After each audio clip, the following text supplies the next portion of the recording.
ఇవన్నీ చూసిన తర్వాత నాకు ఒక స్ఫూర్తిదాయకంగా ఎమ్మెల్యేలు గాని అసెంబ్లీ గాని ఉండాల్సిన అవసరం ఉంది. మనం ఎప్పుడు ప్రతిపక్షం లేకపోతే అధికార పక్షం అనేది ప్రజా సమస్యలపైన పోరాడడం కోసం తప్ప వ్యక్తిగత విభేదాలు లేవు.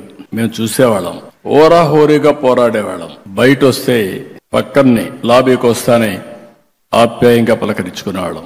అది పాలిటిక్స్. రాజకీయాలు కలుషితం అయిపోయినాయి. ఏదో బద్ధ శత్రువులుగా ఓసారి నేను చూశాను.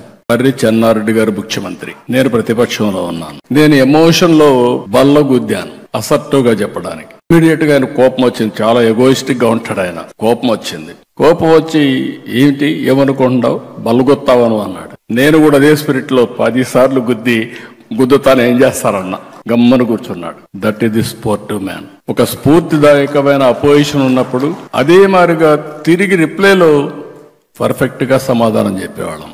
ఒక వ్యక్తి ఎప్పుడైనా సరే పార్టిసిపేట్ చేసినప్పుడు, ఆర్గ్యుమెంట్ చేసినప్పుడు మీరు సమర్థవంతంగా దాన్ని తిప్పికొట్టడం గాని, వాస్తవాలు చెప్పడం గాని. ఈ రోజు మనందరం ఒక విషయం గుర్తుపెట్టుకోవాల్సిన అవసరం ఉంది.